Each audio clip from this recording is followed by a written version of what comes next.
నమస్తే. Welcome to our channel. ప్రస్తుతం మనతో సీనియర్ జర్నలిస్ట్ దాము బాలాజీ గారు ఉన్నారు. వారితో మాట్లాడదాం.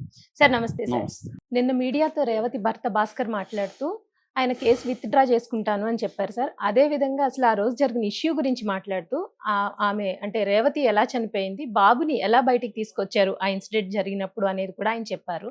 నిజంగా ఆయన కేసు విత్‌డ్రా చేసుకుంటే అల్లు అర్జున్ ఈ కేసు నుండి బయటపడే అవకాశం ఉంటుందా? అసలు విత్‌డ్రా చేసుకోవాలి అంటే ఆయన ఎలా చేసుకోవచ్చు సార్ ఈ కేసు? నిన్న రేవతి భర్త శ్రీతేజ్ వాళ్ళ ఫాదరు భాస్కర్ హ్మ్. మీడియాతో మాట్లాడాడు. ఆహ్, మీడియా వాళ్ళు అడిగారు, "అసలు మీరు కేసు విత్‌డ్రా చేసుకుంటామని గతంలో చెప్పారు గదా!" అంటే హ్మ్. అరెస్ట్ అయిన రోజే చెప్పాడు. అల్లు అర్జున్ అరెస్ట్ అయిన డిసెంబర్ 13థ్ అల్లు అర్జున్ అరెస్ట్ అయితే 14థ్ భాస్కర్ మీడియాతో మాట్లాడాడు. హ్మ్. "అయ్యయ్యో! నాకిలా జరుగుతుందని తెలీదు. మా ఇంటిల్లిపాది ఆయన ఫ్యాన్స్ మేము. మా బాబు ఆయనంటే పడి చస్తాడు. హ్మ్.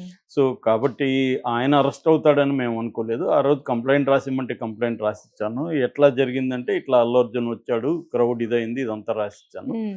సో, దాన్ని బేస్ చేసుకొని వాళ్ళు కేసు పెట్టారు. నాకు తెలీదు ఇవన్నీ జరుగుతుందని. నేను కేసు విత్‌డ్రా చేసుకుంటాను అనేది ఆ రోజు అన్నాడు గానీ విత్‌డ్రా చేసుకోలేదు. దాంతో హ్మ్. వీళ్ళు నిన్న అడిగారు. నిన్న అడిగితే ఆహ్, విత్‌డ్రా చేసుకుంటాను. నా వల్ల ఆయన జైలుకి పోవడం నాకు ఇష్టం లేదు అనేది ఆయన హ్మ్. చెప్పాడు. హ్మ్. సో,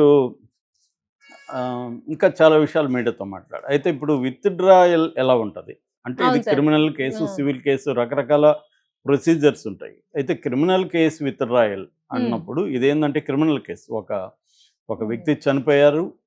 ఇంకొక వ్యక్తి సీరియస్‌గా గాయాలయ్యి హాస్పిటల్‌లో ఉన్నారు. హ్మ్. ఈయన అల్లు అర్జున్ మీద ఏ11గా పెట్టారు. మొత్తం 18 మంది మీద ఇప్పటివరకు కేసుంది. ఏ8 వరకేమో థియేటర్ యాజమాన్యము, A nine and 10 theatre management. 11 Allu అక్కడి అర్జున్. నుంచి హ్మ్. 11 ఏమో అల్లు అర్జును, హ్మ్. 12 నుంచి Allu Arjun manager, Allu Arjun PA, Allu Arjun bodyguard, Allu Arjun security బౌన్సర్‌లు ఇన్‌చార్జ్‌లు ఒక వీళ్ళు కూడా ఇద్దరు, వస్తారా సార్? ఒక బౌన్సరు హ్మ్. అంటే బాడీగార్డు, హ్మ్. బౌన్సరు ఇలాగంతా పెట్టుకున్నారు. ఫైనల్‌గా ఏ18 మైత్రి మూవీ మేకర్స్ ప్రొడ్యూసర్‌ల సంస్థ పేరు గూడా పెట్టారు. హ్మ్. అంటే ఇప్పుడు అల్లు అర్జున్ ఇది కేసు ఉపసంహరణ అంటే మొత్తం అంతమంది మీద ఉపసంహరణ. ఆహ్, ఆహా! కేవలం అల్లు అర్జున్ మీద మాత్రమే హ్మ్. కాదు. లేదు ఆయన స్పెసిఫిక్‌గా దీంట్లో మిగతా వాళ్ళ రోల్ ఉంది గానీ, అల్లు అర్జున్ రోల్ లేదు. అల్లు అర్జున్ రాకముందే మా భార్య చనిపోయింది హ్మ్. అనే దాన్ని ఎస్టాబ్లిష్ చేసి పెట్టొచ్చు కావాలంటే. అల్లు ఓకే. అర్జున్ తప్పు లేదు, హుహు. థియేటర్ హ్మ్. తప్పుంది అనేది గూడా హ్మ్. ఆయన పెట్టొచ్చు. హ్మ్. స్పెసిఫిక్‌గా అల్లు అర్జున్‌ది పెట్టొచ్చు. హ్మ్. ఓవరాల్‌గా అసలు కేసే విత్‌డ్రా ఓకే. చేసుకుంటానని గూడా హ్మ్. పెట్టొచ్చు. హ్మ్. అయితే ఇక్కడ ప్రొసీజర్ ఉంటది. ఇప్పుడు ఆయన అనుకుంటే కేసు విత్‌డ్రా అయిపోదు. హ్మ్. నేను ఒక అప్లికేషను పోలీస్ స్టేషన్‌లో ఇస్తాను అంటే హ్మ్. కుదరదు. ఎందుకంటే ఓహోహో! ఆల్రెడీ ఇది కోర్ట్‌లో ఉంది కాబట్టి, హుహు. కోర్ట్‌కి మ్యాజిస్ట్రేట్‌కి ఈయన నాంపల్లి క్రిమినల్ కోర్ట్‌లో ఉంది కేసు కాబట్టి, హ్మ్. నాంపల్లి క్రిమినల్ కోర్ట్‌లో ఈయన పిటిషన్ ఫైల్ చేయాలి. విత్‌డ్రాయల్ పిటిషన్ అంటారు. ఇది బీఎన్ఎస్ఎస్ కింద భారతీయ నాగరిక సురక్షా సంహిత అని, అంటే గతంలో సీఆర్‌పీసీ అనేవాళ్ళు. హ్మ్. దాన్నిప్పుడు బీఎన్ఎస్ఎస్ అంటున్నారు. భారతీయ నాగరిక సురక్షా సంహిత. హుహు. ఈ బీఎన్ఎస్ క్రిమినల్ ప్రొసీజర్ కోడ్ ఉండేది ఇంతకుముందు. ఇండియన్ హ్మ్. Criminal procedure code. అదే విధంగా ఇప్పుడు బీఎన్ఎస్ఎస్ కింద సెక్షన్ 280, హ్మ్. సెక్షన్ 280 కింద విత్‌డ్రాయల్ పిటిషన్ వేయాలి కోర్ట్‌లో. పిటిషన్ వేసినప్పుడు గ్రౌండ్స్ ఫర్ ద విత్‌డ్రాయల్. అంటే ఏ గ్రౌండ్స్ కింద విత్‌డ్రా చేసుకున్నావు? అప్పుడు నువ్వు పెట్టినప్పుడు గ్రౌండ్స్ ఏంటి? ఇప్పుడు గ్రౌండ్స్ ఏంటి? హ్మ్. అప్పుడు ఈయన ఏం చెప్పొచ్చు? పెట్టినప్పుడు నేను అల్లు అర్జున్ వల్లే క్రౌడ్ వచ్చారు. అల్లు అర్జున్ థియేటర్‌లకి రాకపోయుంటే క్రౌడ్ ఉండేది కాదు. అల్లు అర్జున్ థియేటర్‌లకి వచ్చాడు కాబట్టి ఆ క్రౌడు పెరిగారు కాబట్టి అల్లు అర్జున్ కూడా దీనికి బాధ్యుడని నేను ఫీల్ అయ్యి కేస్ పెట్టాను. హ్మ్. తర్వాత నాకు ఫ్యాక్ట్స్ తెలిసాయి. అల్లు అర్జున్ బాధ్యత లేదు దీంట్లో. అల్లు అర్జున్ రాకముందే ఇక్కడ నా భార్య చనిపోయింది. నా కొడుకుని కూడా తీసుకెళ్లారు. కొత్తగా వీడియో కూడా బయటకొచ్చింది. నేను చూసాను. అట్లాగే నేను కొంతమంది నాతో కలిసి చెప్పారు గూడా ఇవన్నీ. సో, మా పాప కూడా చెప్పింది. అప్పటికి అల్లు అర్జున్ రాలేదు అని చెప్పింది. ఇవన్నీ హ్మ్. ఎందుకంటే ఫ్యామిలీ అంతా ఎళ్లారు ఈళ్ళు. ఆ! సో, ఈయనకి అనేది ఏమన్నా గ్రౌండ్స్‌తో పెట్టొచ్చు. పెట్టి నాకప్పుడు ఆ చనిపోయిన టెన్షన్‌లోను నా బాబు హాస్పిటల్‌లో దీంతో కొట్టుమిట్టాడుతున్న హ్మ్. టెన్షన్‌లో నేను అనుకున్నాను గానీ, తర్వాత నాకు కొత్త ఎవిడెన్స్‌లంతా వచ్చాయి అనేది ఆయన ఎస్టాబ్లిష్ చేసి విత్డ్రాయల్ పిటిషన్ మ్యాజిస్ట్రేట్ దగ్గరికి వేస్తే ఆ ఉమ్, క్రిమినల్ కోర్టులు వేస్తే అప్పుడు మ్యాజిస్ట్రేటు దాన్ని కన్విన్స్ అవ్వాలి.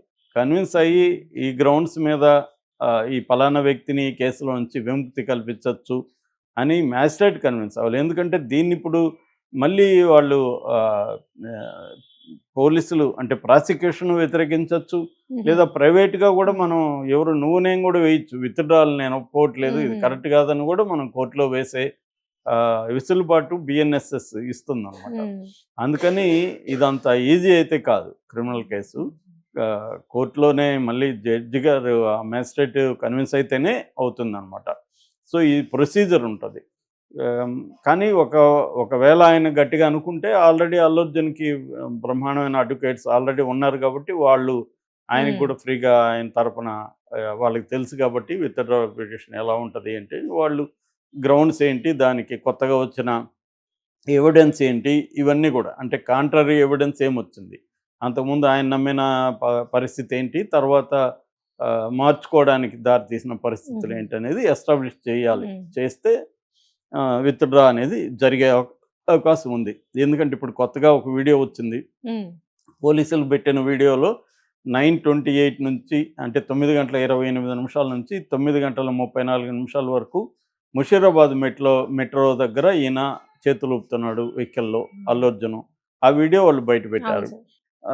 ఇప్పుడొచ్చిన కొత్త వీడియో ఫ్యాన్స్ బయట పెట్టిన వీడియో అంటే 9:16కే ఈ శ్రీతేజ్ బాబుని పట్టుకొని వెళ్తున్న నలుగురు యువకులు థియేటర్ నుంచి బయటకు వస్తున్న ఉమ్, వీడియో బయటకు పెట్టారు. అందులో 9:16కే బయటకొచ్చాడంటే ఇంకా ముందే 9:13కో 12కో జరిగి ఉంటది. ఉమ్, సో, కాబట్టి అప్పటికి అల్లు అర్జున్ రాలేదు థియేటర్‌కే. సో, అల్లు అర్జున్ థియేటర్‌కే రానప్పుడు అల్లు అర్జున్ ఎట్లా బాధ్యత వహిస్తాడు అవును ఆ సార్. టైంకి? ఉమ్, అంటే వచ్చిన తర్వాత జరగలేదు, రాకముందే జరిగింది అనేది ఇప్పుడు ఎస్టాబ్లిష్ ఒక అయింది వీడియో కాబట్టి బయటకు వచ్చింది. అంటే ఉమ్, ఇది కోర్ట్‌లో ప్రూవ్ అవ్వాలి ఆ, ఇవన్నీ. ఎందుకంటే వీడియో అనేది మ్యానిపులేట్ చేయొచ్చు. అల్లు అర్జున్ వాళ్ళు చేయొచ్చు, పోలీసులు మ్యానిపులేట్ ఉమ్, చేయొచ్చు. ఈ 2 వైపుల వీడియోల్ని మనమైతే నమ్మలేం. ఎందుకు? మ్యానిపులేట్ చేయొచ్చు కాబట్టి. ఇవాళ ఏఐ టెక్నాలజీ వచ్చింది, ఈజీగా మ్యానిపులేట్ చేయొచ్చు. కానీ కోర్టులో కన్విన్స్ చేయాలంటే ఉమ్, రేపొద్దున ఖచ్చితంగా ఫోరెన్సిక్ సైన్స్ ల్యాబ్‌కి 2 వీడియోలు పంపించాల్సి ఉంటే 2 కాకపోతే ఇంకెన్ని ఇస్తే అన్ని పంపించాలి. అవన్నీ ఫోరెన్సిక్ ల్యాబు సర్టిఫై చేయాలి. ఇది జెనైనే, ఎక్కడ మ్యానిపులేట్ చేయలేదు. అంటే డాక్టర్డ్ అంటారు. ఆ ఉమ్, డాక్టర్డ్ చేయలేదు, కాబడలేదు అనేది అక్కడ నిరూపిస్తే అప్పుడు ఎవరిది కరెక్ట్‌గా ఉంటదో దాన్ని బట్టి కేస్‌లో ఆ పాయింట్ వాలిడ్ అవుతుంది. ఉమ్, అయితే ఇక్కడ ఇంకొన్ని విషయాలు చెప్పాడు. అదేందంటే మీకు హెల్ప్ చేశారా అల్లు అర్జున్? అసలు మిమ్మల్ని పట్టించుకోలేదు, హాస్పిటల్‌కి రాలేదు, డబ్బులు ఇవ్వలేదు, ఉమ్, ఇవన్నీ వార్తలొస్తున్నాయంటే అతను క్లారిఫై చేశాడు. సెకండ్ డే రోజు నుంచే 4వ తేదీ జరిగితే 5వ తేదీ నుంచే అల్లు అర్జున్ మేనేజర్లు గాని, బన్నివాస్ గారు గాని మాకు రెగ్యులర్‌గా వస్తున్నారు. మమ్మల్ని కన్సల్ట్ అవుతున్నారు. డాక్టర్లతో మాట్లాడుతున్నారు. ఫీజులకు సంబంధించి కూడా వాళ్ళే చూసుకున్నారు. ఆహ్, 25 లాక్స్ అని చెప్పి 10 లాక్స్ మాకు ఆల్రెడీ ఇచ్చారు. కాబట్టి వాళ్ళు మమ్మల్ని చూసుకుంటున్నారు. ఆ తర్వాత గవర్నమెంట్ ఇన్వాల్వ్ అయింది. అంటే క్లియర్‌గా ఏంది, అల్లు అర్జున్ 4వ తేదీ నుంచి అల్లు అర్జున్ మేనేజర్లు 5వ తేదీ నుంచే వెళ్తుంటే గవర్నమెంట్ లేట్‌గా ఎంటర్ అయింది. గవర్నమెంట్ ఎప్పుడు ఎంటర్ అయింది? అల్లు అర్జున్‌ని దోషిగా నిలబెట్టాలనే ప్లాన్‌తో గవర్నమెంట్ అటువైపు ఉమ్, నుంచి నరుక్కొద్దామని ఎంటర్ అయింది గానీ, అల్లు అర్జున్ వాళ్ళు పబ్లిసిటీ చేసుకోవాలి. ఫర్ ఎగ్జాంపుల్ 'జగపతి బాబు నేను కలిసాను' గాని పబ్లిసిటీ చేసుకోలేదన్నాడు. అలాగే వీళ్ళు కలుస్తున్నారు, చేస్తున్నారు. వాళ్ళకి 10,00,000 ఇమ్మీడియేట్‌గా ఇచ్చారు. ఇంకో 15 తర్వాత ఇస్తామన్నారు. ఈ లోపల కేసు ఇది కోర్టుకెళ్ళడం ఇవన్నీ జరిగితే ఇప్పుడు డబ్బులిస్తే మళ్ళీ అది అల్లు అర్జున్‌కి నెగెటివ్ అవుతుంది గానీ డబ్బుల్ని గూడా ఆపారు. సో, అందువల్ల నాకు వాళ్ళ నుంచి ఏమి ఇబ్బంది లేదని చెప్పారు. అట్లాగే కోమటిరెడ్డి వెంకటరెడ్డి గూడా తన పర్సనల్ వాళ్ళ బాబు పేరుతో ఉన్న ట్రస్ట్ నుంచి 25,00,000 గవర్నమెంట్ నుంచి ఇతనికి ఇప్పటివరకు ఏమి డబ్బులు ఏం రాలేదు. రాలేదు. ఉమ్, ఆహ్, అతను పర్సనల్‌గా ఇచ్చాడు. అలాగే మైత్రి మూవీ మేకర్స్ గూడా వాళ్ళిద్దరూ నవీన్ తర్వాత రవి వీళ్ళిద్దరూ వెళ్లి గూడా 50,00,000 ఇచ్చారు. సో, దాదాపు ఇంకో 15 లాక్స్ గాని ఇవ్వాల్సింది ఇచ్చేస్తే ఆయనకి 1,00,00,000 వచ్చినట్టుగా ఉంటది. ఇప్పటికీ ఆయనకి 85 లాక్స్ ఆయనకి వెళ్ళిపోయింది. ఉమ్, అట్లాగే మెడికల్ బిల్లులంతా గూడా ఇప్పుడు గవర్నమెంట్ పే చేస్తుంది. అంతకుముందు ఆహ్, అల్లు అర్జున్ అల్లు బ్యాచ్ అర్జున్. పే ఉమ్, చేశారనేది ఉమ్, ఆయన చెప్తున్నాడు. అట్లాగే ఆ రోజు ఎలా జరిగింది సంఘటన అంటే, ఆ రోజు క్రౌడ్ ఎక్కువ ఉన్నారు. మేము వెళ్ళాము. మేము మధ్యలో విడిపోయాము. విడిపోయి నా భార్య, నా కొడుకేమో లోపలికెళ్ళిపోయారు. నేను కూతురుతో బయట ఉండిపోయాను. అయితే నాకేం జరిగింది అర్థం కాలేదు. క్రౌడ్స్ ఎక్కువైపోయింది. దాంతో నేను పాప ఇక్కడ ఉంటే డేంజర్ అని చెప్పి పాపని తీసుకొని ఇంట్లో వదిలేసి మళ్ళీ వచ్చాను. వచ్చేసరికి నాకు విషయం తెలిసింది. ఇలాగ జరిగింది అని హాస్పిటల్‌కెళ్ళాను. హాస్పిటల్‌లో అప్పటికి నాకేం చెప్పలేదు. తర్వాత 3 గంటలకి నాకు తెలిసింది. మా ఫ్రెండ్‌కి 12 గంటలకు చెప్పారంట. నాకు 3 గంటలకి తెలిసింది. ఆహ్, అనేది ఆయన చెప్తున్నాడు. ఉమ్, సో, ఇది ఆయన వెర్షన్. అంటే ఈ కేస్ గాని విత్‌డ్రా చేసుకుంటే మాత్రం అల్లు అర్జున్‌కి ఖచ్చితంగా ఊరట లభిస్తుంది. ఉమ్. ఎప్పుడు స్ మ్యాజిస్ట్రేట్ అది ఓకే అయితే. అవును సార్. ఆ ప్రొసీజర్ అయితే జరిగే అవకాశం ఉంది. దానికి బేస్ కూడా ఉందనే నాకనిపిస్తుంది. మరి ఆయన చేసుకుంటాడా? ఆయన మీద ఏమన్నా ప్రభుత్వం కావచ్చు, ఇంకెవరైనా ఒత్తిడి తెచ్చి చేయొద్దంటారా? ఉమ్. అనేది చూడాలి. ఎందుకంటే ఆయన ఇప్పటివరకేమీ